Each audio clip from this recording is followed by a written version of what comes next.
What's going on, guys? Welcome to the NorCal Sports Report on IE Sports Radio, your direct feed for all that is sports. And today we have special guest Aaron Livgin of 49ers First Takes. We're going to be talking about the San Francisco 49ers, and we're going to be talking about some of the moves that they've done so far in this longer offseason if you're a Niners fan. So that would be interesting to talk to him about all those moves.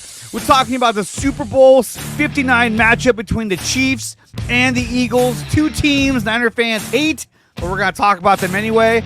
Later in the show, I'll be joined by Drew Forder, former Cron associate, to talk about the Golden State Warriors and their new rumors to be interested in both Nikolai Vucevic and Jimmy Butler. A little bit of San Francisco Giants news, San Jose Sharks, and a whole lot more, guys. You're listening to the NorCal Sports Report on IE Sports Radio, your direct feed for all that is sports. Let's go.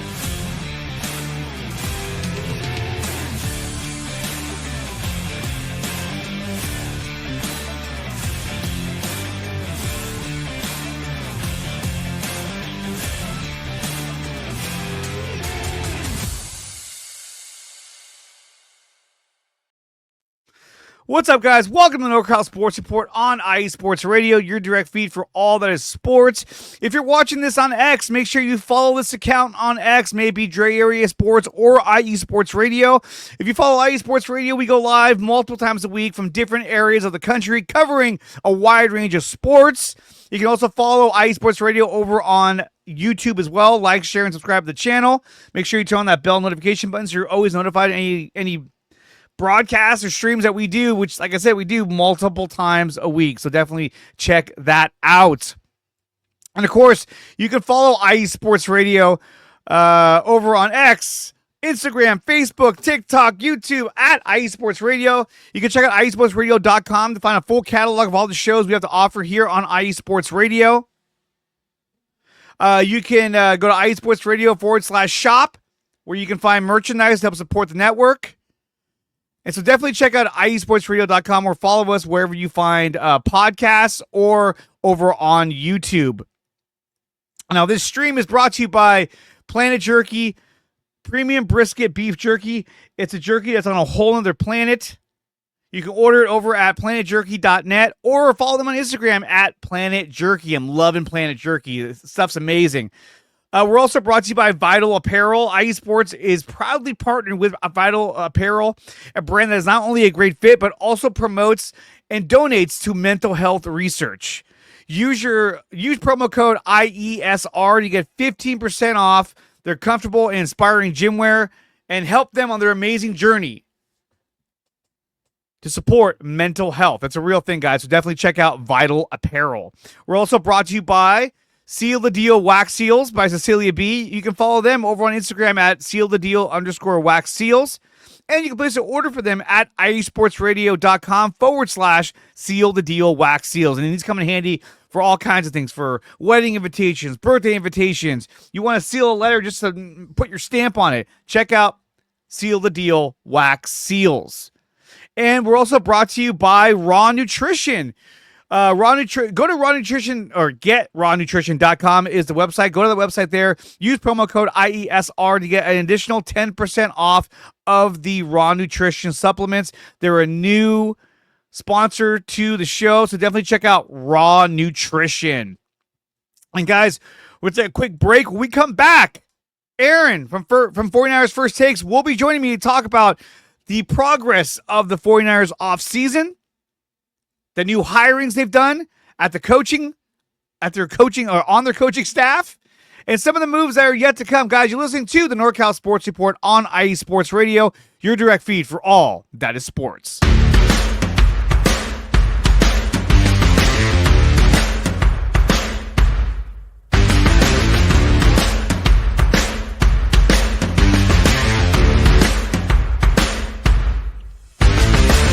IE Sports Radio fans, this show is brought to you by Planet Jerky Premium Brisket Beef Jerky. Planet Jerky is the official jerky of the 2022 California League champion Lake Elsinore Storm. single-A affiliate of the San Diego Padres. This all brisket jerky has gluten-free options, contains no MSG, no sodium nitrate, is low in sugar, and high in protein. Go to their website at planetjerky.net and follow them on Instagram at Planet Jerky. Planet Jerky, the jerky that's on a whole other planet.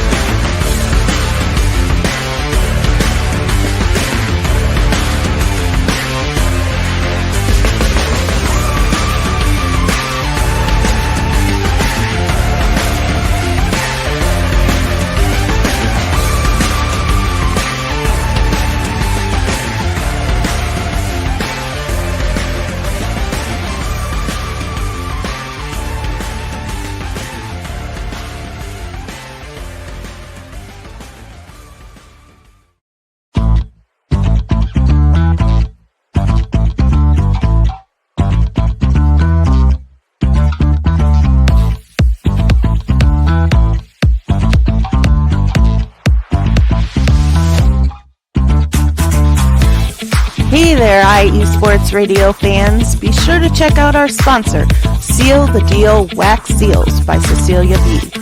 You just finished your very own wedding or baby shower invitations and you're looking for that extra special touch? Maybe you just wrote a letter to a relative or a friend and you want to add to their smile when they receive it. Then seal the deal with Cecilia's handmade sealing wax stamps for your invitations, letters, and gifts. You bring the deal, we'll bring the seal.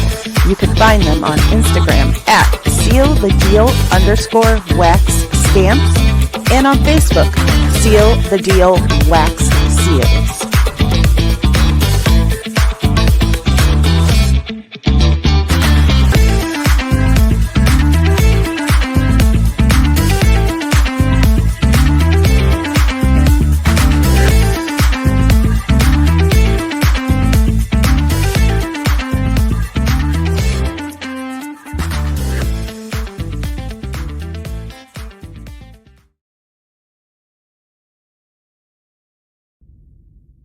Rise and shine.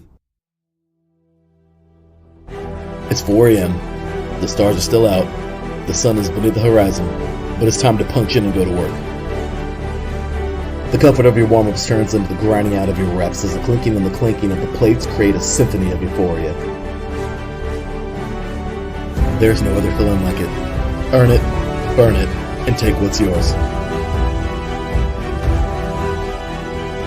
IE Sports Radio has proudly partnered with Vital Apparel, a brand that not only fits great, but also promotes and donates to mental health research.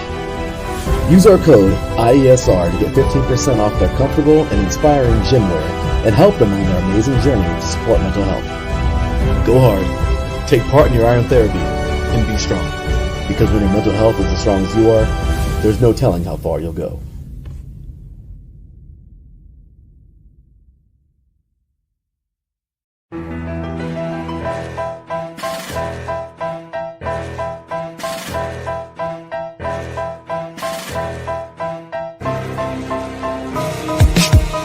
For the last 10 years, IE Sports Radio has been bringing you amazing content ranging from interviewing legendary athletes, coaches, and other authorized media personnel to building tailor-made shows dedicated to all major sports cities around the country. Make sure to follow us at IE Sports Radio on X, Instagram, Facebook, TikTok, and YouTube to keep up with the latest in sports and with all of our shows. Also, make sure to check out our daily updated website at iesportsradio.com. At iesportsradio.com, you can see our daily show schedule and check out all of our show pages with personal bios to learn a little bit more about each of our awesome hosts. In addition to our show pages, you can catch the IE Sports Radio blog, Hall of Fame, Fans of the Month page, and our merchandise shop including t-shirts, tank tops, caps, long sleeves, hoodies, and more. For now over a decade here at IE Sports Radio, we've continued to be by the fans, for the fans, and we thank you all for your support and for making IE Sports Radio your direct feed for all that is sports.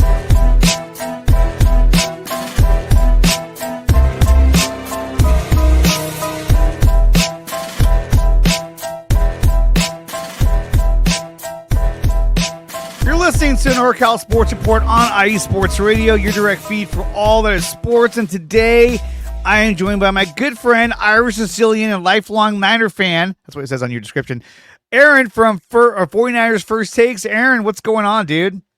Not much. How you doing, man? I'm doing great. It's funny because you go back a week, right? And we were talking about, we were talking to DMs about, fuck, man, it seems like the Niners are not going to get Robert Saleh. It seems like, it really felt like it was going to be perhaps a Brandon Staley, Nick Sorensen combination of defense and special teams. It just kind of felt like, okay, we're just recycling what we already got. It's like Taco Bell. It's the same ingredients, just in different shapes and sizes, right? But then all hell broke loose. Trent Baalke got fired. Liam Cohen got hired. And then that led to the inevitable announcement that Robert Saleh is now the defensive coordinator in San Francisco. We'll start with that right there. Aaron, what was your take on Robert Saleh coming back to San Francisco? Man, there was so much misinformation going around. Pretty bad. So many people trying to scoop each other.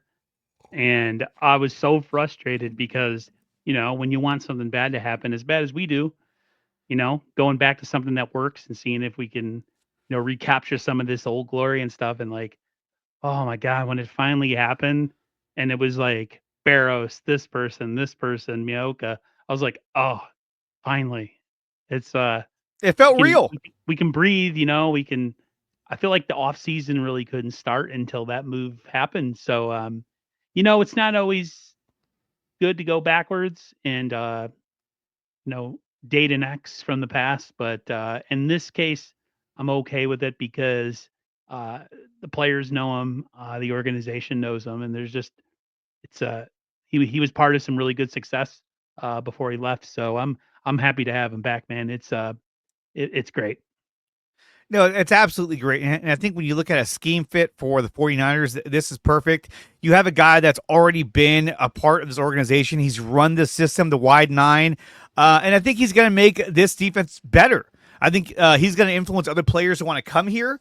I mean, we talked about this a couple of weeks ago, and I've also talked about this with Tom Jensen of SI and Sterling Bennett of 95.7 The Game, was that it wouldn't surprise me if we saw the return of one or the other, which is Javon Kinlaw and Solomon Thomas, because they followed him to New York with the Jets. So to me, look, we already need help at the defensive tackle position. If one of those guys wants to come back and play at the veteran minimum or play at a very, friendly rate, not talking about $8 million a year, maybe they come back at $3 or $4 million, whatever, I think the Niners would do that if they can solidify that defensive tackle position either through the draft or through free agency. Because, I mean, we talk about other players that are out there. Obviously, for me, it's DJ Jones. I think that's the guy that they really want to get, because if you look back at like 2019, our defense, right? What was the one thing they did really well besides, the pass rush, was they shut down the run game. And DJ Jones was a huge part of that. When DJ Jones hurt that ankle and was out, and we didn't have him for the Super Bowl, that changed. It changed the way that we played against the Chiefs because we couldn't stop the run. So now look at it this way. If we get DJ Jones back in the building, right, and he's your defensive tackle right there next to Nick Bosa, and we know that the defensive tackle position is very flush in the upcoming draft, so you could go that route. But I still think getting an experienced guy and DJ Jones, someone who's familiar with our system, familiar with our coaching staff, I think at this point, to me, it feels like Kyle Shanahan wants to go with everything that feels familiar, everything that feels like it used to. And I know that sounds like a broken record, but I really do think that that's kind of what he's going for when it comes to kind of rebuilding this defense. And I think it starts with DJ Jones, but it also starts with bringing back Robert Saleh. This guy has a ton of energy. He rallies the troops on the sidelines, and this is somebody they needed. And I think that's why you heard talks about the Niners making considerations for Pete Carroll, because they wanted that guy. They wanted that energy source from the coaching staff on the sidelines every game. And they didn't get that from Nick Sorensen or from Steve Wilks. Now, obviously, I think Wilks was better than Sorensen, but I think they want a guy that, they want a guy like Saleh who brings that energy, brings that enthusiasm, brings that intensity that the other guys weren't able to bring. And not only that, but this guy's a mastermind when it comes to being a defensive coordinator. I mean, you look at his years with the Jets, they all had great defenses while he was there. I mean, even last year they had the number 3 ranked defense in the league, and so his defenses have always been extremely well. In this case, it feels like, hey, look, they probably told Robert Saleh, when you come in, you're going to be the defense. You're going to be the coach of the defense. I'm not even going to fuck with whatever you do. I just want you to run that defense like that's your team. And I think they have so much trust and faith in Robert Saleh that that's exactly what they're going to do. Kyle got himself his own Steve Spagnuolo so that he can concentrate on the offense. Yeah. I think one of the reasons Kansas City is so successful, regardless of what we think about rigging games and refs and all that, is they have a defensive coordinator who is head and shoulders above everybody else. And so, Andy Reid has no worries whatsoever about that on defense, and he could run the offense the way that he wants. And I think, like I said, I'm not always good with going backwards, but I think Robert Saleh fits exactly what we're trying to do. And the fact that Kyle doesn't have to look over his shoulder and feel like he has to babysit a defensive coordinator, like in the Super Bowl with Wilkes, where he had to call a timeout because he wasn't happy what Wilkes was calling on the field on that final drive. I think it was the final drive. Yeah, it was final drive. So there's that. As far as DJ Jones or Solomon Thomas or Kinlaw, if I had to pick one, it would probably be DJ Jones. I don't know how excited, and that's just me. I know you've been talking about it. I don't know how excited I'd be to bring back Kinlaw or Solomon Thomas, just based on, Kinlaw with his injuries, and like he didn't really do much for the 49ers. Same with Solomon Thomas. But you are right when it comes to bringing in bodies that are familiar with the scheme. So, yeah, I'm so happy that he's back. Man, it was just like I said, there was so much misinformation. It was so frustrating because, you had one person saying it's nothing but a done deal, and then you have other people saying it's in line to happen, but there's some other interviews still out there. And it was like, man, there was a lot of panic online. I know you saw it, where people were like, dude, what if the Niners completely biff this and screw this up and they get nobody? It was a possibility, dude. It was and they have to go to, putting Sorensen on special teams and, going with an also ran ex head coach as your defensive coordinator. Those were all definite real worries. But it all worked out. So who cares, right? It all worked out. And then the Niners made more news this past week when they announced the hiring. Let me pull this up real quick. Oh, I'm looking at the wrong screen. When they announced the hiring of Brant Boyer as their special teams coach. And again, they're bringing in another guy that used to work with Robert Saleh while he was in New York.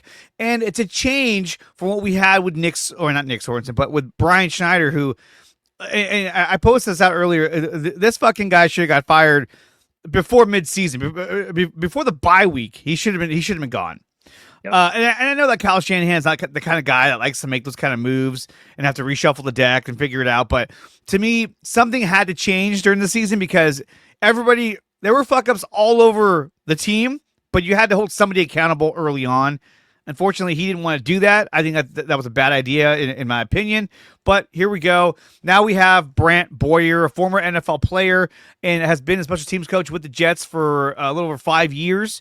Aaron, what'd you think about this move? Considering where we were, Andre, we were pretty low. So, the only place we could go is up. He seemed to have, there's certain statistical categories that he did well with on special teams. So I think it's a huge upgrade, considering just how bad things were last year. I'm just glad that Kyle and John were introspective and really left no stone unturned when it came to the coaching staff on defense and special teams. So I am more than happy that we have a new special teams coordinator. Yes, absolutely. I'm excited to see, if they bring any players back from the past to put them back on special teams, a la Oren Burks or something like that. I don't know. We'll see. But special teams was such a problem last year not just with Jake Moody missing kicks, but kick coverage, just everything. It was an abject failure. So I'm glad it's the off season to me so far has started with 2 A+ moves, which needed to happen after a 6-11 season. Everything and anything should be on the table. So I'm glad John and Kyle really took it seriously to improve things. So, but we'll see. We don't know, and we won't know until next season.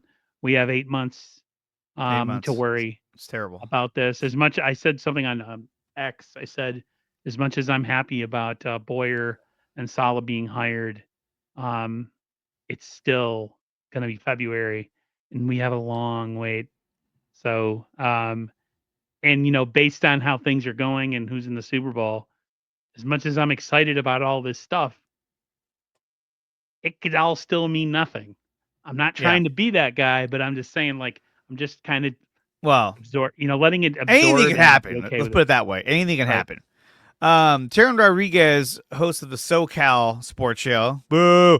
He says Steve Spagnuolo is a defensive mastermind. How he hasn't gotten a coaching job is beyond me.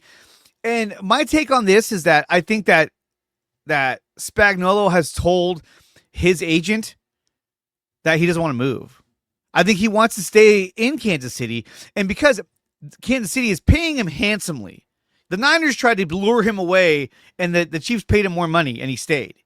He's winning Super Bowls. He is essentially, like you said earlier, Aaron, he is what they got in a Robert Saleh. He is their defensive coach. Andy Reid doesn't even need to worry about the defense all that much because Spagnuolo, he runs the entire defense. And because they're winning championships and he's getting paid handsomely, why would we want to go anywhere else? Like, he's like, I'm comfortable here. I like it here. We're winning and everything's hunky dory and it's great. And, oh, and Taryn also says he's also the host of Set Point as well over on IE Sports Radios. Don't forget about that. But let's talk about that. So when we look at this past weekend, we're going to shift gears just a little bit here. When we talk about the AFC Championship game between the Bills and the Chiefs, my God. I mean, we talk about a lot of bad calls. This game was littered with bad calls, especially when he throws it to, I think it was Kincaid, and he dives for a first down, and they immediately place the ball, before the first down marker, which I was like, whoa, wait a minute, dude. Second of all, why didn't he challenge that spot on the field? Is one, I would have challenged it. Why not? Two, the next play, he clearly got the first down, and he still gave it back to the Chiefs. And then what happened? The Chiefs got the ball back, and they scored a touchdown. And that was basically, at that point, it was like, oh, God. They lost all momentum. And this is the problem that I have with the Kansas City Chiefs when any team plays them. And I shouldn't say the problem, but this is what they run into, is that the Chiefs, in my opinion, are the NFL's version of the San Antonio Spurs. A lot of them would say, oh, they're like the Golden State Warriors, No, they're not. And I'll tell you why. Because the Warriors turn the ball over like no other. If you watch basketball, they're horrible with the ball. Even in the championship days, a lot of turnovers. The Chiefs are like the San Antonio Spurs. Why? Because they execute at a high level. They don't, and pardon my language, they don't fuck up. They don't fuck up on defense. They don't fuck up on offense. They don't make the big mistake at the worst time to fuck themselves over. They don't make mistakes. And they got the refs who are, calling everything for them. So when you have a team that doesn't make mistakes and that executes, especially in the red zone, no matter how bad their team has been in the regular season, they're tough to beat. And I think that puts a lot of pressure on opposing teams because they're so worried about not making that mistake. Don't fuck up. Don't make that big mistake because they're going to capitalize on it. Well, the Niners played them in the Super Bowl. In terms of pace, in terms of advantage, we were dominating them. The score wasn't huge, but offensively, they couldn't even move the ball. And then we fumbled on the punt return. We fucked up. And then they scored a touchdown, and then that changed the whole game. And then they were in the game. But throughout the entire game, they couldn't do anything. They couldn't move the ball. They'd get one first down, and they have to punt because our defense was flying around. Dre Greenlaw was out there. Travis Kelce wasn't a factor. And then what happened? Greenlaw got hurt, then the fumble, and they got back in the game, and then it just sort of changed the momentum of the entire game. Oren Burks got absolutely worked by Travis Kelce. And now he's going to have to guard him again, which I think he's going to get worked again unless he's improved that much to where he can guard Travis Kelce, because Kelce lit him up in the second half. Absolutely.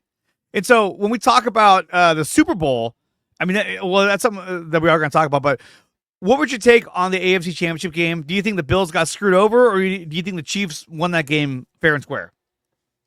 It's a mix of both for me. Buffalo had some opportunities at different times in the game to do what they had to do in order to, take the lead or move the ball. And the thing that really got me with Buffalo, like you said, or with the game in general, is there's such a small margin for error with the Chiefs when you play them. That's it. It's so small. I said this on X. I said, I don't believe games are rigged. But if you go back to the Allen Iverson controversy of the 2007 with the crooked ref, the betting on games, calling games a certain way to get back at Iverson for threats that he made to an official. Yeah. For people to just go out of their way and say that there's no possibility that something like this could happen in the NFL, I think it's ludicrous. Bill Burr was asked about it. He doesn't think it's rigged, but he says there's definitely, it's too much of a coincidence that every game Kansas City doesn't commit any penalties and the other team commits a ton. I mean, anytime you look at the penalty discrepancy every time you play Chiefs, it's ridiculous. That was a first down with Josh Allen. It was clear as day on the broadcast. The Kincaid, like you said, the play right before with Kincaid, where he took a diving swipe at the first down and they didn't even look at it, was just ridiculous to me. So you couple that into the fact of you have that going against you, and then Buffalo, not capitalizing when they had the ball at different times during the game. It's to beat the Chiefs, everything has to be perfect at all times. And to me, Buffalo didn't play that perfect game. That final drive where they had the ball, that was a masterful call by Spagnuolo. Yeah. It really was. And the Bills had no answer for it. Well, he almost caught the ball, Kincaid, he dropped it. Yeah, he still almost caught it. But that would have been at least a field goal attempt if he would have caught that ball. Right. It was just, but that was a great call, though. Yeah. He dialed up the perfect call at the perfect time. So there's like this teeter-totter that goes in my brain where it's like, I hate the Chiefs. They beat us twice in the Super Bowl. Nobody can beat them. But there's also, the other part of me that thinks that, when you watch enough games and you see what's going on, things just always seem off when teams play the Chiefs when it comes to officiating.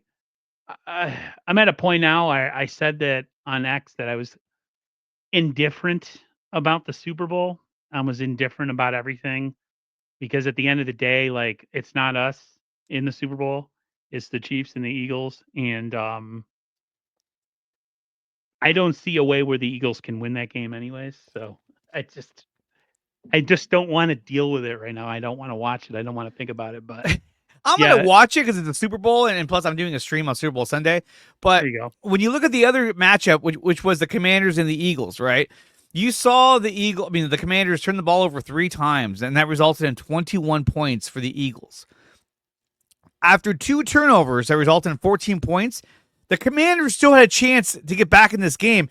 You don't feel that way when the Chiefs are doing that. If they're going against the Chiefs after 2 turnovers, it's over. You're like, forget it. This is the lost cause.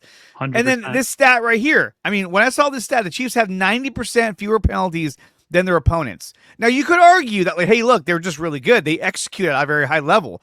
But still, that's in the NFL, that's almost impossible. Come on. You got to be kidding me with that. And not only that, but the last time that we saw the Chiefs get their ass kicked and not get any calls and get a lot of calls called against them, in my opinion, was in the Super Bowl against the Buccaneers. Why? Because Tom Brady was on the other side. And the NFL wanted to cement Tom Brady as the greatest of all time. And I think that's why you saw so many holding calls. This team looked completely discombobulated against the Buccaneers, and they had Tyreek Hill, and still they got their ass kicked. After that, it's been all Chiefs, all Mahomes the entire time. So we'll see what happens in this next matchup on Super Bowl Sunday. When we talk about the Super Bowl, I will say that I think the Eagles can win this game, but I don't think they will.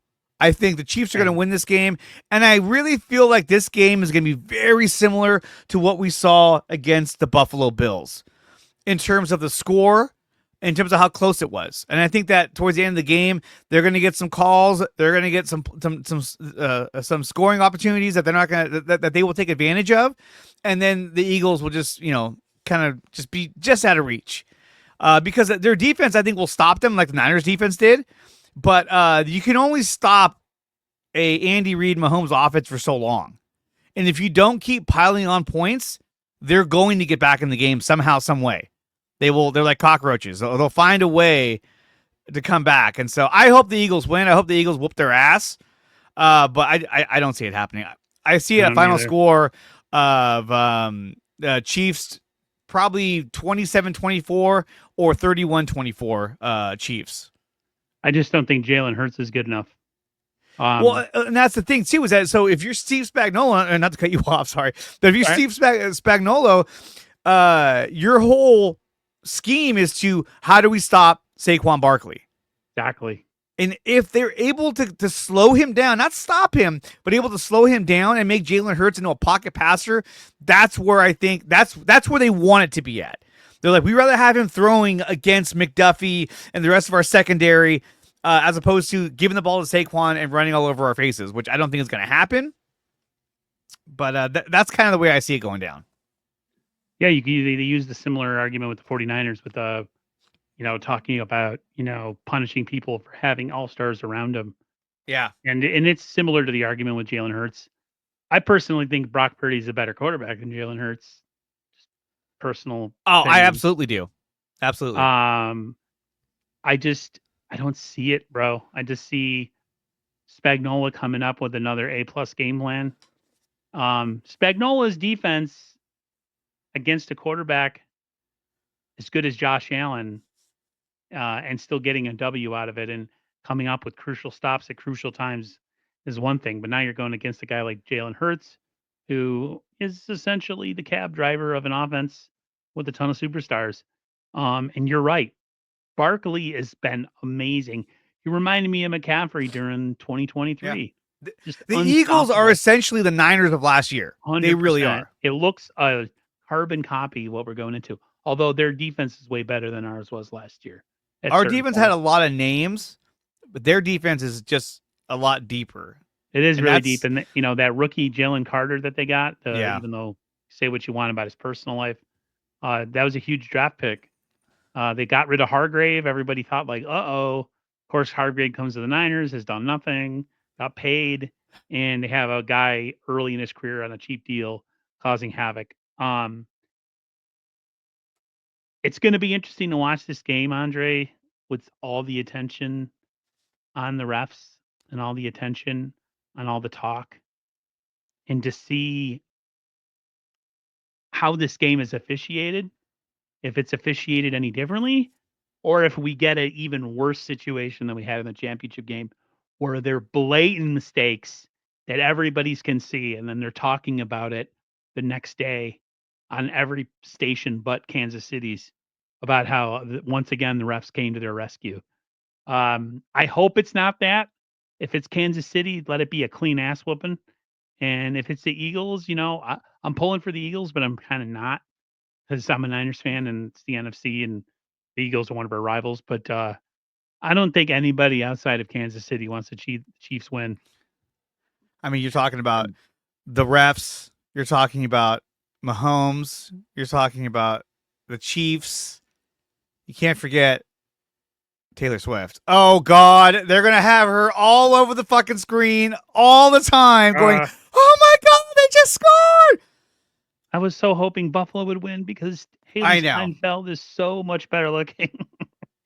And I even deleted the overlay. I can't even look at that anymore. But that leads me into our next topic. Okay, so we talked about the Super Bowl, talked about the playoffs, obviously kind of how we got here. Now we got to focus on how to get back there. And so when we look at, some of these free agents that we have, here's a post from Al Sacco over on X. Notable free agents that have been brought in the past 2 years, right? So when you look at our previous free agents acquisitions over the past few years, in 2023, Hargrave, Darnold, Isaiah Oliver, Feliciano, Austin Bryant. This year, Campbell, Collins through a trade, Dobbs, Elliott, Gross-Matos, Floyd, Saubert, Yasin, Yadam, Patrick Taylor. After 2024, we were like, yo, we're going back to the Super Bowl. Let's go. Didn't really work out that way. Obviously, out of these signings, Hargrave was a bust. I think that's fair to say. Darnold was Sam Darnold. He was a backup, whatever. I thought he was fine. Isaiah Oliver was a disaster. Feliciano was good. Didn't play in 2024, really. I think he didn't play at all, actually. But I thought he was serviceable in 2023. And then Austin Bryant, I don't whatever happened to him. I don't even remember what happened to that guy. I don't even think of it. Antonio Bryan, remember that guy? And then you look at 2024, Collins, Dobbs, Elliott. Out of these guys here on the 2024 list, because most of those guys in 2023 are not even going to be on the team. Feliciano's probably going to retire. He might come back. We don't know. But when you look at the 2024 list, who do you think off that list is going to be a cap casualty? We know Campbell's gone. He's a loser. But do you think that any of these guys they're going to cut moving forward based on, maybe who they draft or who they sign? I could see Taylor go. I could see Yadam go. I could see Sin go. Yeah. Robert. They look like they're possibly looking towards getting a veteran quarterback, aka or a la Joe Flacco, something like that. Joe Flacco. Yeah. So if I had to say, all those guys probably won't be back. I do see Floyd returning. I think he'll be if the Niners go edge at 11, I think Floyd would make a really good rotational pass rusher, especially if they go, say, NASCAR package, like they did back in 2019, where they brought all pass rushers on the field at the same time. You bring him Bosa with another edge guy in the draft. You bring in someone like Floyd and maybe even Gross-Matos, because I think the Niners will keep him too. So out of that list, I think the two edge rushers or pass rushers will be the ones that stay. But I can see all those other guys are completely expendable. Absolutely. Number one being Devondre Campbell. Oh, yeah. He's already gone. Fuck that guy.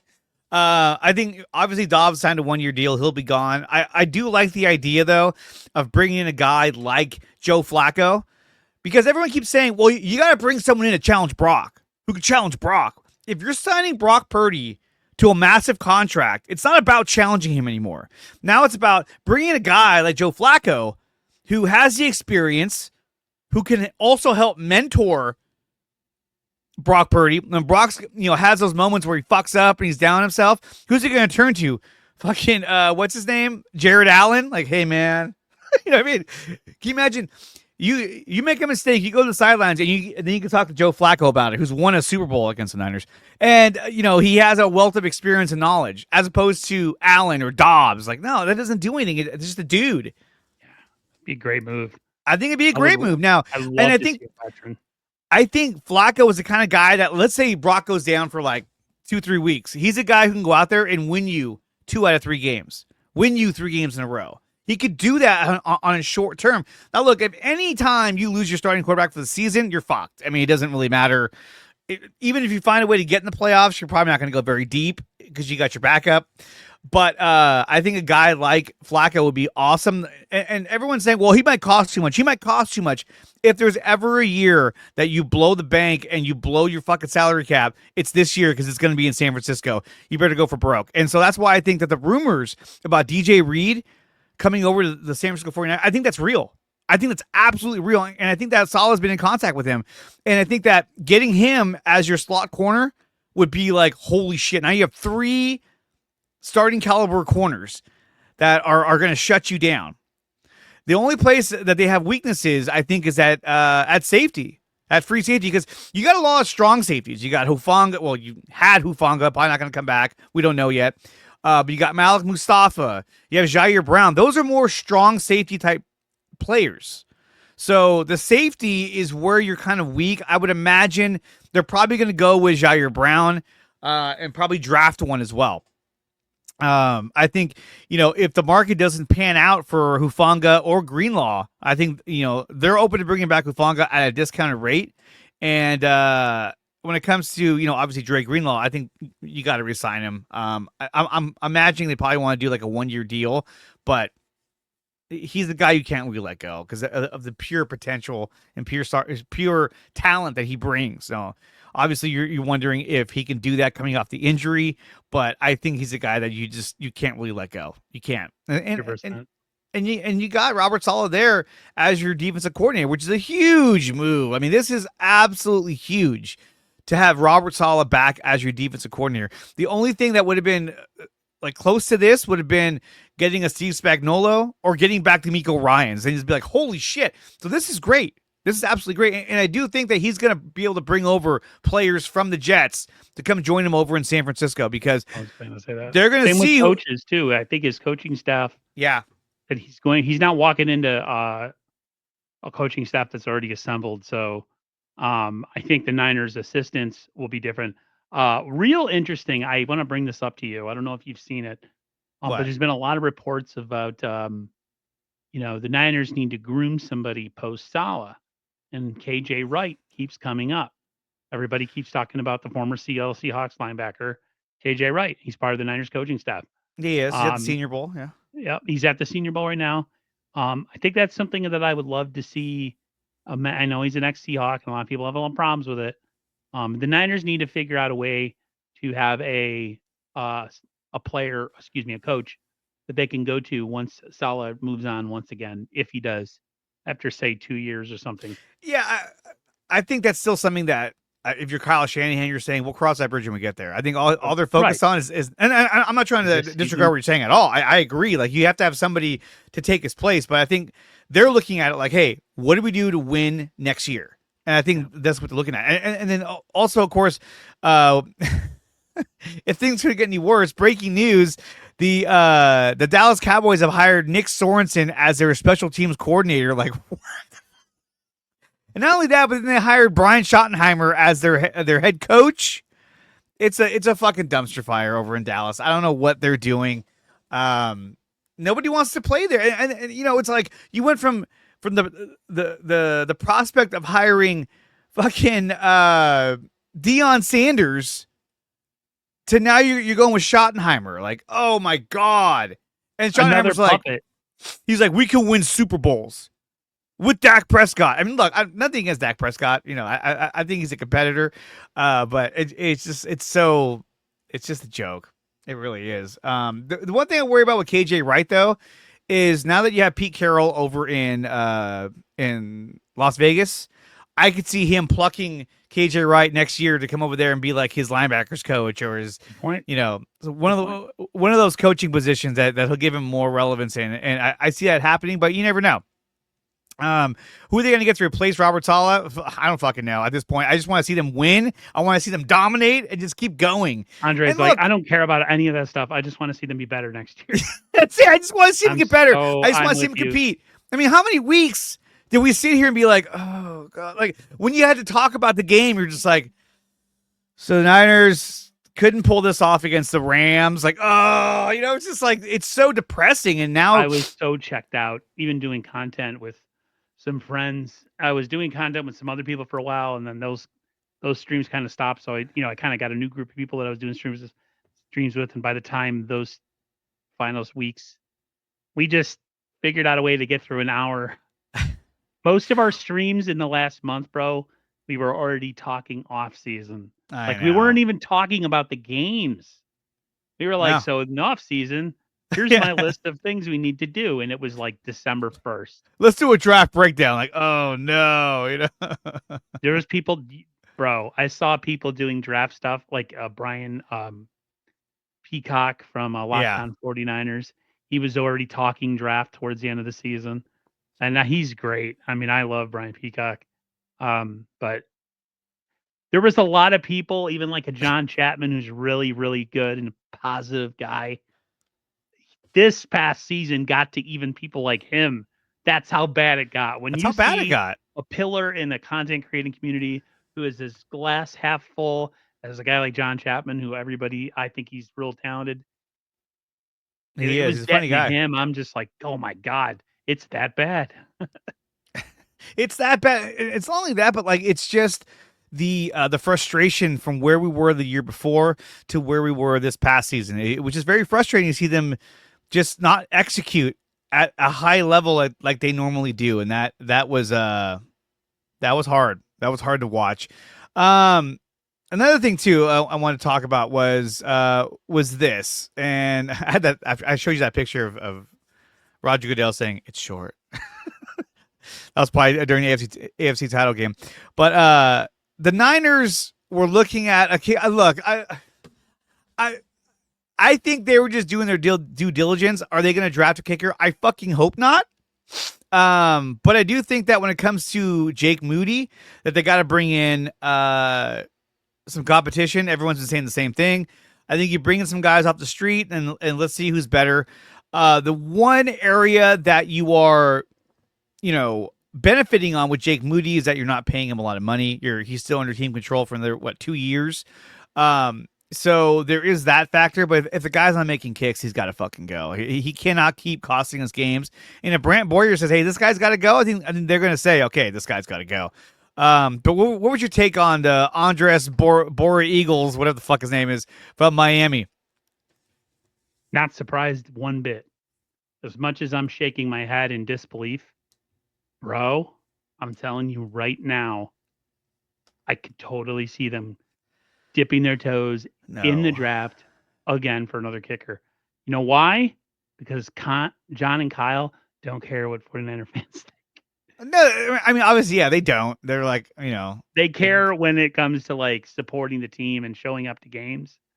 But you say no way, or a lot of people say no way. Mm-hmm. I would love to see this guy's draft grade and his prediction of where he might go. Could I see them drafting him? 100%. Yeah, 100%. And that's scary because the whole talk from anybody who has a platform is you don't draft kickers. You can get them anywhere from undrafted free agents to 7th round picks or whatever from people from different leagues. mm-hmm. And here's the Niners saying to that and still going. And I'm telling you, bro, keep this compartmentalized in the back of your brain till April, and that might actually happen. And everybody's going to pee their pants over it, but I'm just saying, be ready. No, I agree. I absolutely agree. We're talking with Aaron of 49ers First Takes. You can find him on YouTube, also over on X. And so we talk about kickers. Yes, I would look for the undrafted kicker. It doesn't really matter. You don't have to break the bank to try and get this deal. No, don't draft a kicker. Just sign one off the street, and they're probably just as good. I mean, I would argue that the two kickers that we did sign, Matthew Wright and Anders Carlson, were better than Jake Moody was this season.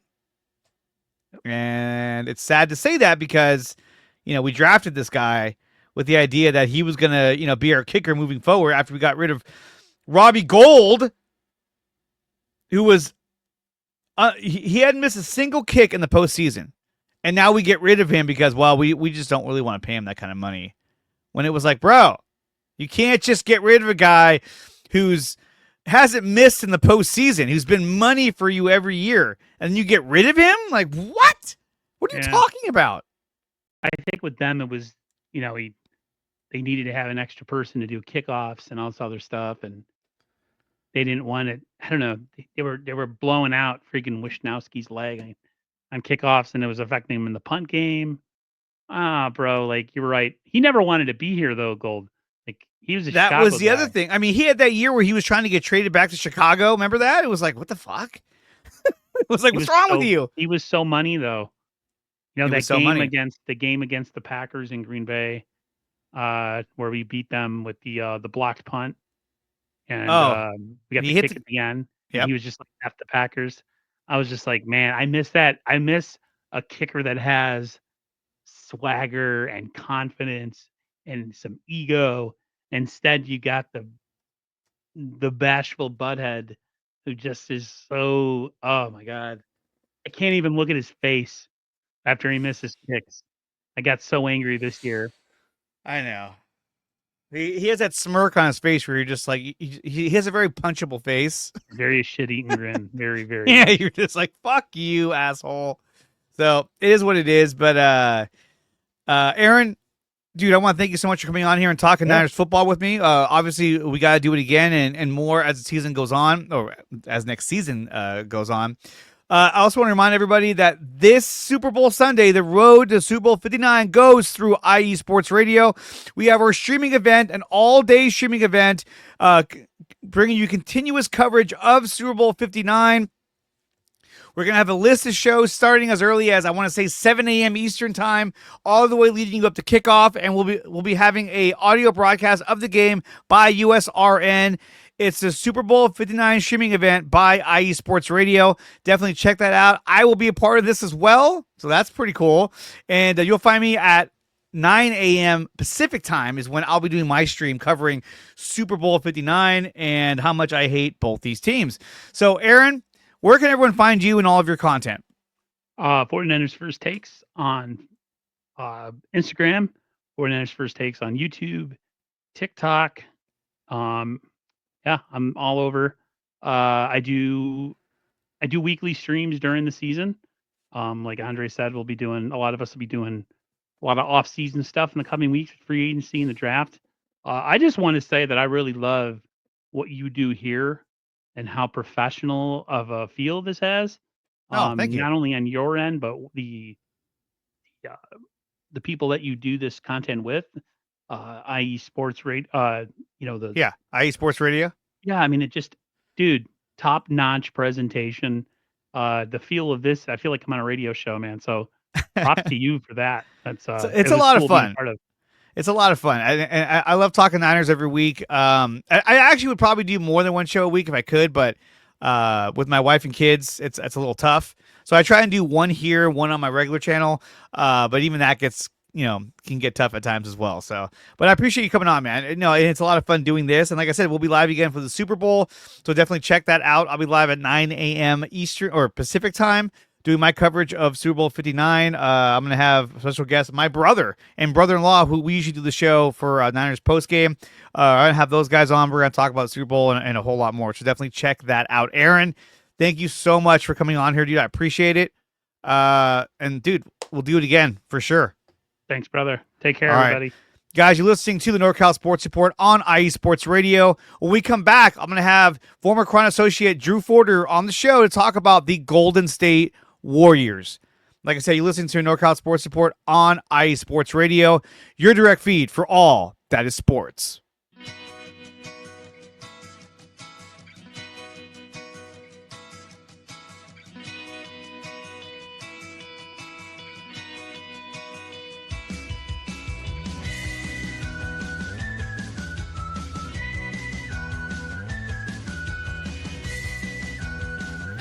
Hey, Cleveland and Columbus sports fans. This is Jen D, host of the Show of the Land on IE Sports Radio, your direct feed for all that is sports.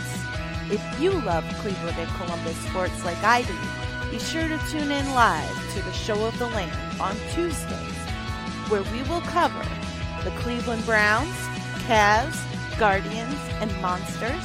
We will also talk about the Columbus Blue Jackets, Crew, Fury, and of course, the Ohio State Buckeyes. We'll also cover other colleges in the area like Akron, Kent State, Cleveland State, Mount Union, John Carroll, Baldwin Wallace, Youngstown State, among others. So like I said, if you love Cleveland and Columbus sports like I do, be sure to tune in Tuesdays to the Show of the Land with Jen B on IE Sports Radio, your direct feed for all that is sports.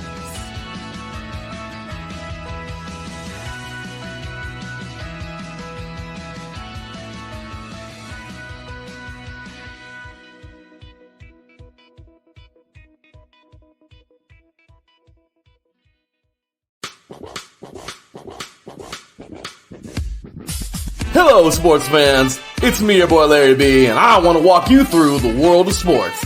No, not just the mainstream major TV deal type sports, although those are important too.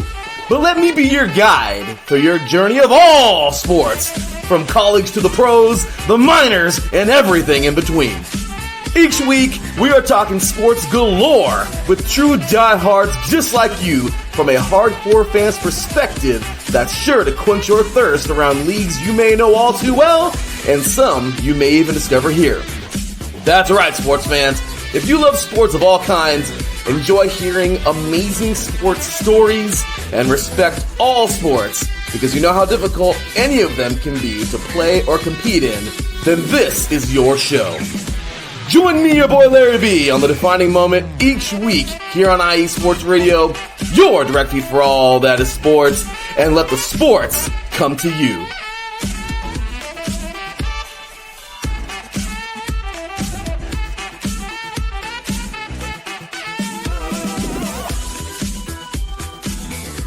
"58 minutes past the hour here on the NorCal Sports Report on IE Sports Radio, your direct feed for all that is sports.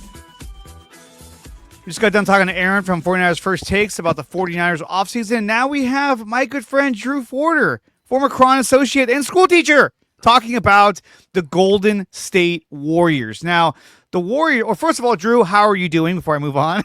I'm doing good, bro. How's it going today, man? It's going great. Love doing this. Love talking sports. Obviously, it's something that even we do when we get together. All we do is talk sports.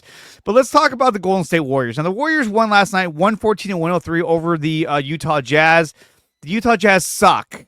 They're 10-35. Whenever the Warriors play against a weaker opponent, they look like a pretty normal team. When they're going against a winning organization this year, a team with a winning record, they don't look very good at all. They have a lot of issues. They have scoring issues, defense issues. But last night they pulled it off at the final score of 114-103. Now the trade deadline is quickly approaching. Why the fuck it's on February 6th, same day as the Super Bowl, is beyond me. The NBA is complaining about like, oh, we don't, we're having bad ratings and bad views. What do we do? Let's put the trade deadline on the Super Bowl. You know what I mean? Like, so when you announce all these trades, you're like, hey, that's cool. Okay, Super Bowl's on. Everybody shut up. It's like, it's so stupid. You would think they'd be like, hey, let's push it to Monday, the day after, where they could have a little bit of glory in their their one day where they get some attention. The NBA, just to kind of touch on what you're talking about with ratings, the ratings have definitely dropped this year. It is not that is not a secret. I know that Adam Silver, he's extremely concerned. I mean, I'm sure the board, they're concerned, but as you know, Dre, the NFL is king, and it's just really difficult to compete, especially during the playoffs. It used to be when Christmas would come around, then it would be like, oh, now is when everyone starts watching the NBA. Right. Well, that's not even the case anymore. And then, we talk about the stars, we talk about Steph, we talk about LeBron, and they're going to be phasing out in the next couple of years. So who is the face of the league? Well, if you ask me, who's the face of the league right now? It's someone like, I would say Ant-Man, Ant-Man, Anthony Edwards. But is he the guy that is going to like bring in the type of publicity, the type of, focus that you're going to get for LeBron and Steph? I don't know. Not in Minnesota, he's not. No. And that's one of the problems I see with Anthony Edwards. I love Anthony Edwards. One of my favorite players to watch because the guy is just so phenomenal. But he plays in Minnesota. Amazing. Minnesota. And he's also, nobody cares. Like to be honest with you, I've seen a couple of his commercials, like Sprite. He's kind of just like there. Like he doesn't have that much of a personality. And, LeBron and Steph, I mean, these guys, they've just like, they've been the face of this league for the last 20 years, basically. So it's going to be tough for the NBA to really, figure out where they're going. I will say this, they're in good hands when it comes to the TV contracts moving forward because of Amazon and NBC. Yeah. So they're going to be fine financially, and they've always been fine financially. The salary cap is going to increase again. They're going to get more of that revenue sharing. But let's talk about the Warriors, because the Warriors are a mess, dude.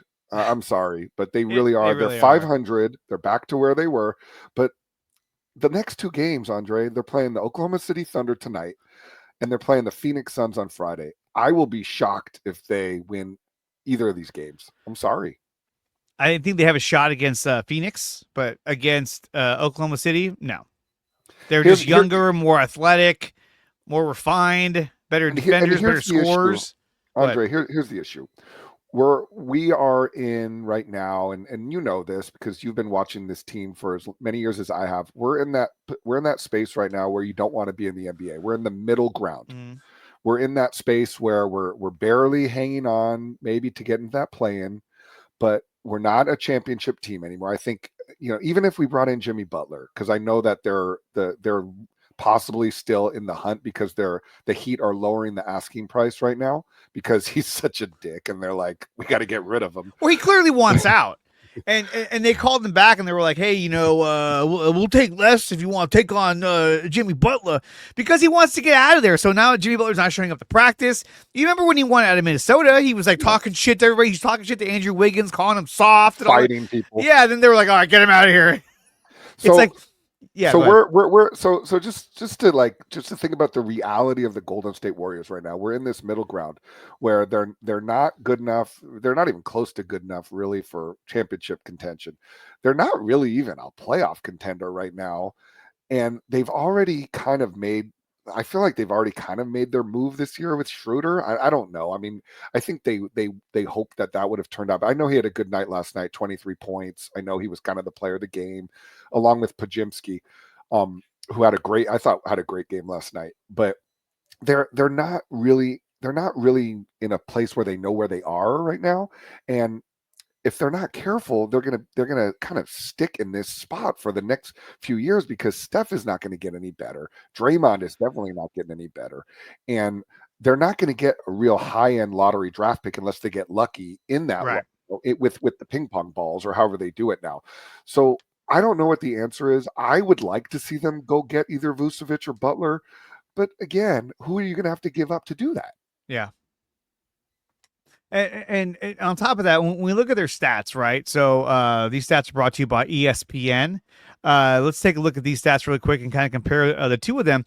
Look at Nikola Vucevic. He is averaging 20 points a game, 10 rebounds, and 3 assists. So he's having a really good year.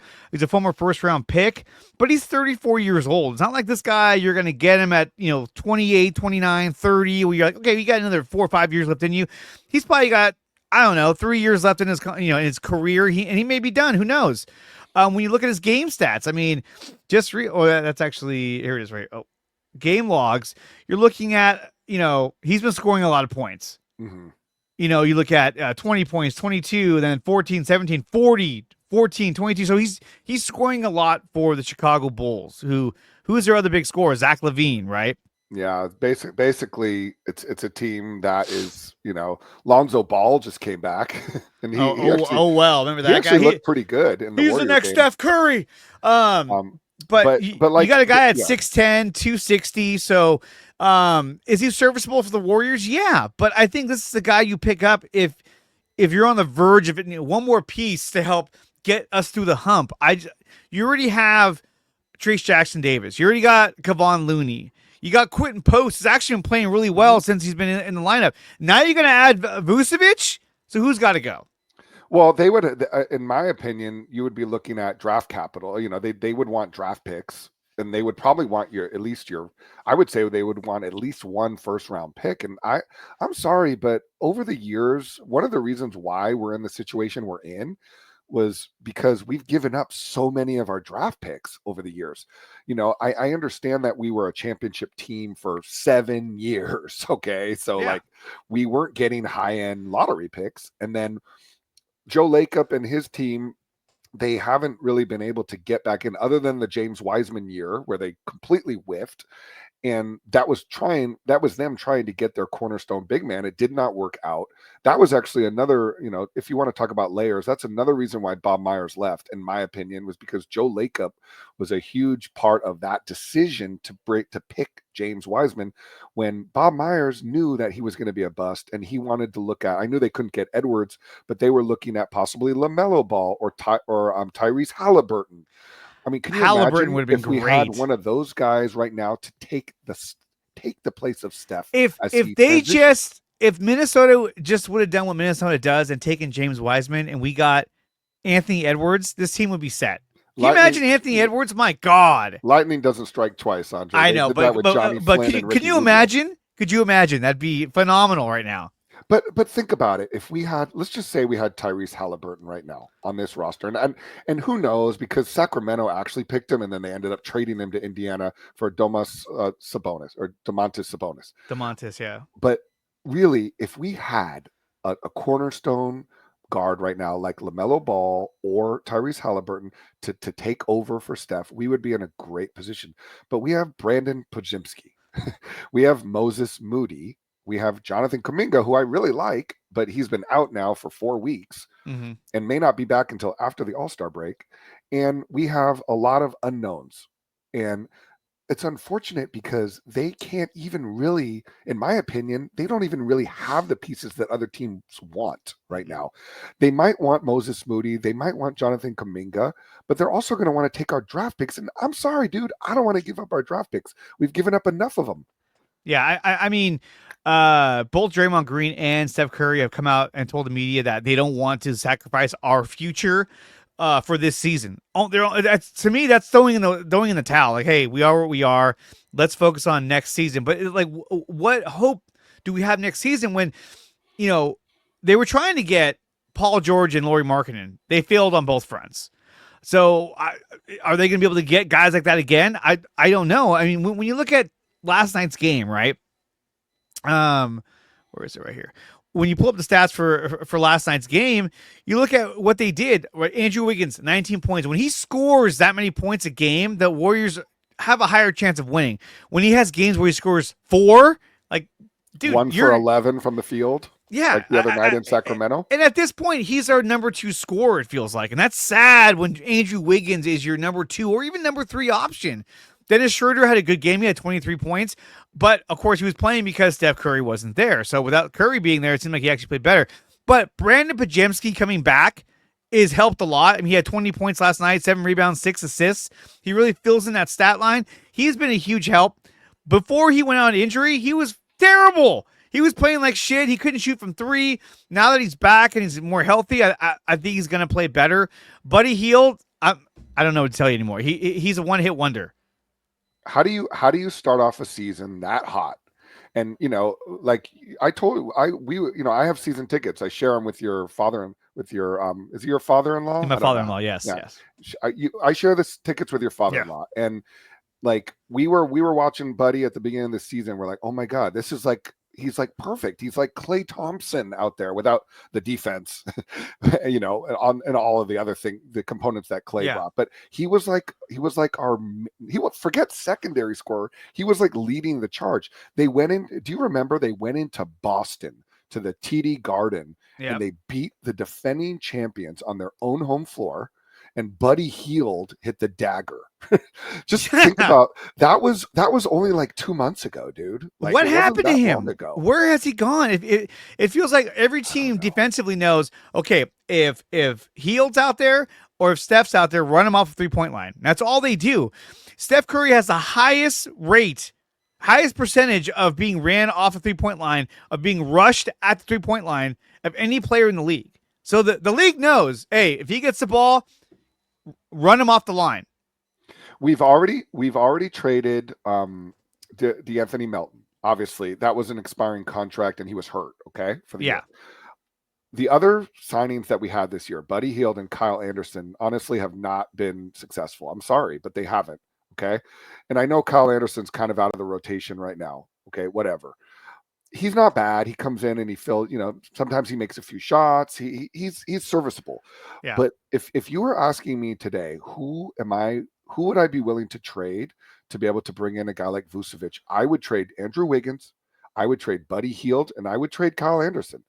And those are guys that I would trade, and the reason why I would trade them is because they have enough money within their contracts to be able to match a deal. Same thing with Jimmy Butler. If I'm the Warriors and Jimmy and the Heat are willing to work with us, and they're going to say, okay, we want Andrew Wiggins. For I don't know why they would want Andrew Wiggins, but let's just say we want Andrew Wiggins. We don't watch any Warrior games. We just go off names. But Andrew Wiggins makes $28 million a year, so that would help. Okay, Buddy Hield, what is he making? 11 to 14 million, something a year? like that. Yeah. Okay, and then maybe Kyle Anderson, who's making another 10, and then sweeten it up. And for Butler, I'd be willing to give up a first round pick. Okay, but the key to that deal for me, we're not giving up Podziemski. We're not giving up Moody, and we're not giving up Kuminga. And I don't want to give up either of those three players because I like those guys. I think they have a future here. And why would we, like Draymond and Steph said, why would we give those guys up? If you do that, you bring in Jimmy and maybe, I don't know, somebody else to help with the salaries, somebody else that you can add. I'm not sure who Miami has, Haywood, Highsmith, or something like that. Yeah. And you bring someone in, or Josh Richardson, you bring them in, and now you have a starting lineup of Steph Curry. You've got Brandon Podziemski either backing up or part of that starting five. You've got Draymond Green, you've got Jonathan Kuminga, and you've got Jimmy Butler. And maybe you go small that way, or you start Trace Jackson Davis and you bring Kuminga off the bench. But Jimmy Butler, to me, would be a good fit here. It's just, I'm not giving up Jonathan Kuminga. No, absolutely not. And when you look at Andrew Wiggins, he's got 1 year left on his contract. He'll be an unrestricted free agent in 2027. So whoever gets him next year, he makes $30 million. But whoever gets him for one more year. So it's not like you're just getting an expiring contract. When you get Jimmy Butler, he's an expiring contract. He'll be a free agent next year. So he's not a guy that you have. He has an opt-in for next year. But still, I mean, so he could opt in to like $50 million. Let me see. Does he have an opt-in? I'm looking at Sport sure Track right now. I don't see it on here. A player option in 25-26. Basically, for the listeners, if some of the listeners. Oh yeah, next year he has 1 more year left, and it's a player option. So if he wants to stay in Golden State, he can. I don't think he will. I think he'll take off unless he just loves playing with Steph Curry, which everyone seems to like. Or dude, unless he plays like crap, comes here, and then he's like, no one wants to pay me, so I got this player option, and I'm just going to stick around. And that happens. But when you look at Jimmy Butler's numbers this season, and let's take a look at that real quick.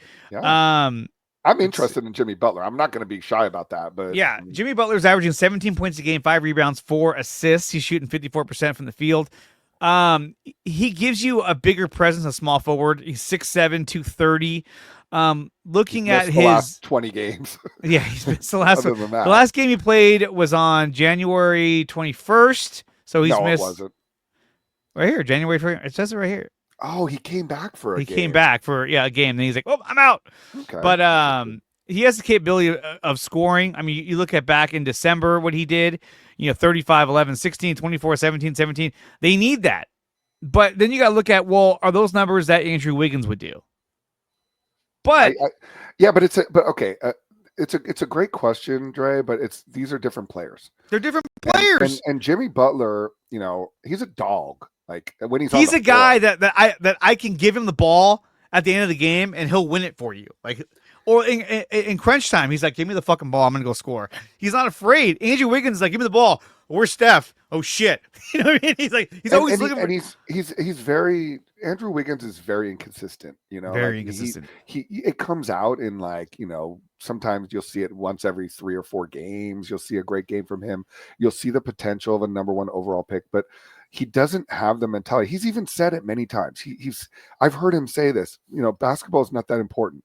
He'll say, like there's a lot of stuff going on in life. Dude, no, basketball is the most important thing in your life right now. Like, I know you have your own life. I know you have he had another kid recently.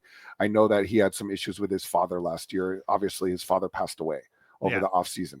But like basketball, when you're making $28 million, I'm sorry, but you have a responsibility to your organization to put basketball as high on your chart as you possibly can. And sometimes I don't feel like his head's in the game.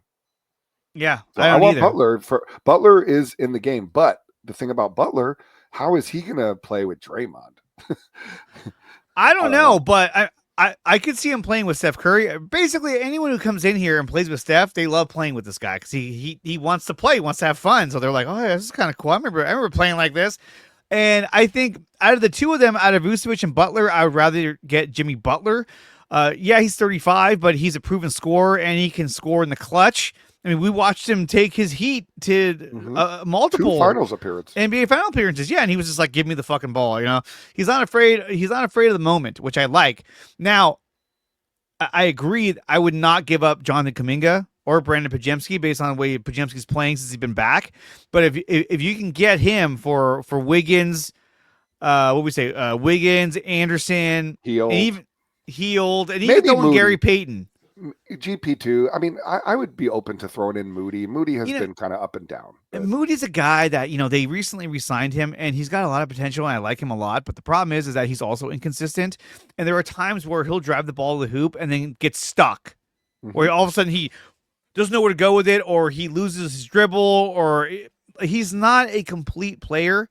And I think he's sort of one of those guys that's kind of teetering between, should I be a starter or should I be a bench player?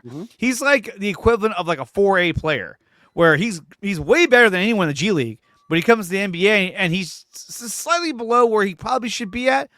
He shoots a lot of threes. This whole team shoots a lot of threes, too many threes right now. And it doesn't work for every player. So I wouldn't mind seeing Moody go. I would free up more capital as well. But I don't see a scenario where you get both Vucevic and Butler. I think it's either or. Vucevic. Oh, yeah. Or Butler. And Vucevic is probably more realistic from what I've read. And the other thing, Andre, is that they may just stand pat. They might. And that's a real possibility, is that they're going to be like, you know what? We don't want to mortgage any of the future. We don't know who we are right now. There is going to be, we do have a few players here that are here just on 1-year deals. So those will come off the books next year. We have Moody signed to a 3-year, $39 million contract, which is a pretty, to me, pretty budget friendly deal. Yeah. And then there's Steph and Draymond. It's like, these guys are eating up a lot of the salary on this team.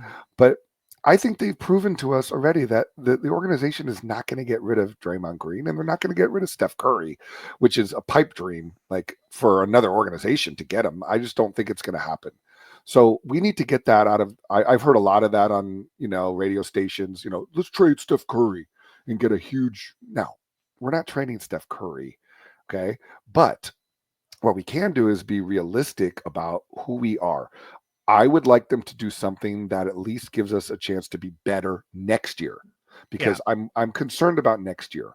I'm concerned about if we do go out and get Jimmy Butler or Vucevic, that we may not be as good next year, and we're not going to let our players develop. Let me see his what is Vucevic's Contract? What is his contract? Let's I take think a look he makes at that. about $20 million a year. Yeah, but is he going to be a free agent? That's the other thing too. I was trying to look him up, but I spelling don't his think last so. name fucking He has a sucks. couple years. I think he has a couple years left. He has a couple. So he has next year where he's making $21 million, and then he's an unrestricted free agent. So both players you're getting for an additional year, possibly when it comes to Jimmy Butler. At least Butler's a bigger name. But I think that if you get Jimmy Butler, then that's it. That tells me that you're trying to do something this year. While if you get Vucevic, I think that gives you a chance to do something this year, but also you're setting yourself up for next year. And guys like Looney are probably going to go. Absolutely. I can't see them holding on to Trace Jackson Davis, Vucevic, and Looney the whole year. I don't. I think for the listeners out there, the viewers, I think Vucevic is much more realistic in this particular situation, but I would say it's 50-50 on if they're even going to make a move, to be honest. I think they don't know. Again, Mike Dunleavy and the organization, they have to figure out the best way for them to move forward and be successful. I know Joe Lacob he likes a splashy move. I know that he wants to win. We all want to win. Everybody wants to win. But I think we're almost at the All-Star break, Dre, and this team, they are not a contender. No. I am going to say that point blank. They are not a contending team this year. It's like the 49ers. Halfway through the year, I was like, this team is not good this year. Now the 49ers are different. I think they're going to come back next year and be a lot better. You know, we all believe that with the schedule that they're going to have. They're on the Philadelphia Eagles trajectory where they had a bad season. They're going to come back next season and be really, really good. They're going to be really, really good, and they have a chance next year, depending on what they do with Purdy, depending on what they do with some of their free agency. They have a chance to be really good. But the NBA is completely different. It's a completely different ball game, and you know, let's just think about. I know that you're up against it, but let's think about the Western Conference right now. Okay, who are we playing tonight? OKC. They are incredible. Like Shai Gilgeous-Alexander, he might be the best player in the Western Conference. Like he's like averaging like 40 points a game, dude, or something. Like he's nuts. He's really good. Okay. Let's think about who else is in the Western Conference right now. The Denver Nuggets, who we cannot beat. Like we are just not able to beat them because they have Jokic and we don't match up. And well Vucevic is not going to stop him. No, let's just like even just take a step back and like let's just think about the teams that are in our division. I know nobody cares about divisions in the NBA, but we have the LA Clippers. The LA Clippers have absolutely handled us 3 times this year. Yep. And we just do not match up well against their size. Like James Harden just cooks against us. Defensively, they clamp us down. We do not match up well against the Lakers. The Lakers have proven that. Like they give the ball. They can't stop Anthony Davis. Yeah. And they've got enough around him to be able to just kind of like absolutely just put us in our place. And then even the Kings, who they're thinking about for some reason trading De'Aaron Fox, which I don't know why. They have aspirations too to be really good. Like they've showed that they have the ability, they have the talent on their team to, you know, absolutely slaughter us like they did in San Francisco when they beat us by 40 points. So that's just in our division, dude. This team right now, they are not a contending team. So the brain trust, they have to figure out what is the best course of action moving forward. Matt Steinmetz on 95.7, he talks a lot about this. He talks about how they have to think about the next 2 years. Are they going to either, you know, mortgage the future and try to win another championship, or are they going to let Steph go out with dignity? They're going to keep him, obviously, but try to keep us competitive as possible, but develop the young players that we have. We have some good young players on this team. We have Trace Jackson Davis. We have Podziemski. We have Kuminga. We have Moody. We have Quentin Post. That is a decent group of a decent young core that we can build around and actually see what it looks like. It'd be weird to see Andrew Wiggins and Jimmy Butler in the same team if that were to work out that way. That'd be a little weird, but you never know. You never know what's going to happen. The trade deadline is next week. It's on Super Bowl Sunday. Horrible date for the NBA. They've fucked up again. But we'll see what the Warriors pull off because they need to make. I've been saying this for weeks. They need to make a move fast because this season is slipping away every single game. And I don't see them getting a win tonight against OKC at 7 p.m. Pacific time. They'll be live against the OKC Thunder, who are probably going to just stomp all over them. But we'll see. We'll see. And Steph will play, but that doesn't always mean they're going to win. And Steph doesn't even play back-to-backs anymore. You know what reminds me of? The Golden State Warriors remind me of the 2016 San Francisco Giants, where you're like, why do we still have Belt? Why do we still have Crawford? Is Buster Posey is he still wanting to play? What's happening with him? And all these old guys just hanging around, and you're like, Baumgartner was even like kind of on. Yeah, it's kind of like, so what are we doing right now? And they had no answer. They're like, I don't know. We're kind of stuck with these guys. And then every trade deadline would come around, and they would stand pat because Brian Sabian would say, to be honest, we were kind of dead in the water. You know, it's kind of like, I can see that when you're on the field. So the moves that they're going to make, if they get Jimmy Butler, are they going to win a championship? No. Will they be more competitive? I think so. Can they build around him and Steph? He's 35. Can you build around those two guys going into next season? I think you can. He's your small forward. Does Kuminga move to power forward?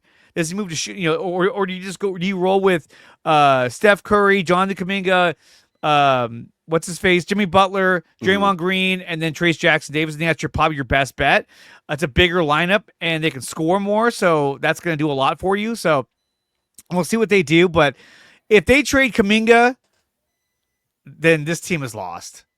I think it would be a huge mistake for them. I do think that there's a light at the end of the tunnel for them if they do this right.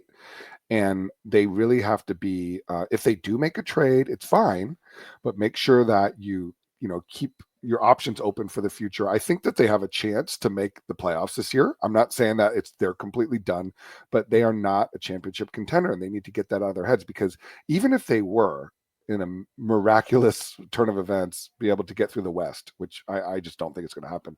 You've got Boston and Cleveland on the other side, and those two teams are just absolutely like world beaters right now. Yeah.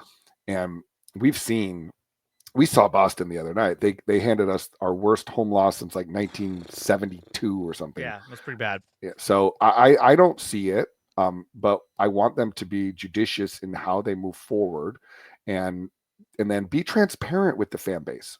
What is it that we're doing? Because I'm a season ticket holder. I don't know what the hell they're doing. No. Moving forward.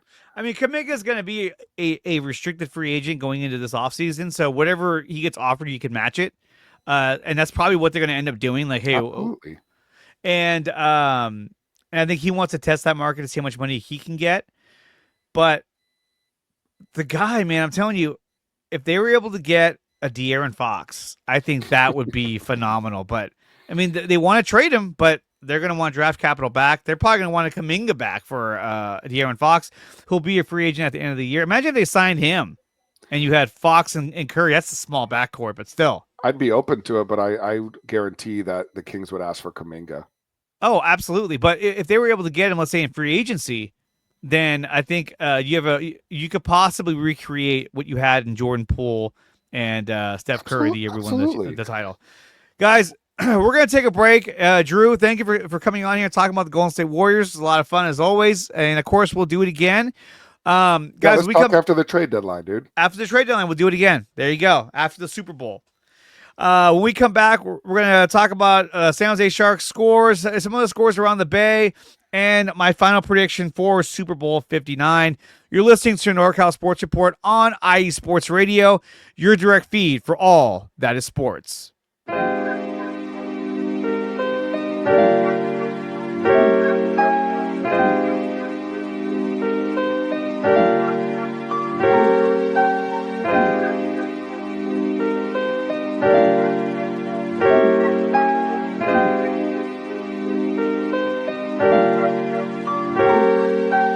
Hello, ladies and gentlemen. My name is Davidson. It's your boy, Dentarius Locke. And we are the hosts of Fast Break here on IE Sports Radio, where we discuss everything in the world of basketball from prep to the pros. You guys should definitely check us out, man. Sunday, 8 p.m. Eastern, 5 p.m. Pacific. We got all the basketball information you guys need, so we look forward to you guys listening in. And please do, because we are the best basketball show on this side of the Mississippi. And please do check us out on Twitter at FastBreakISR. D-Lock, where's our time again? 8 p.m. Eastern, 5 p.m. Pacific. That give you guys plenty of time on a Sunday. Tune in.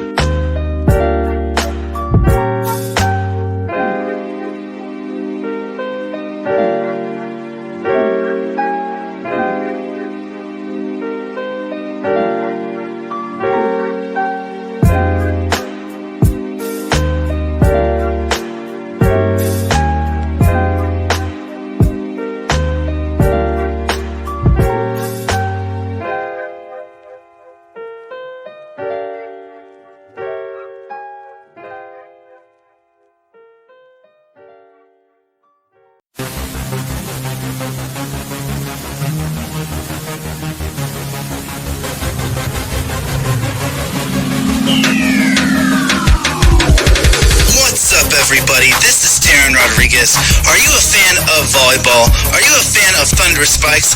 Then I have the show for you. Set Point, where I cover NCAA men's and women's volleyball, high school boys and girls volleyball, beach volleyball, and even professional volleyball. Catch the action every week here on IE Sports Radio, your direct feed for all that is sports.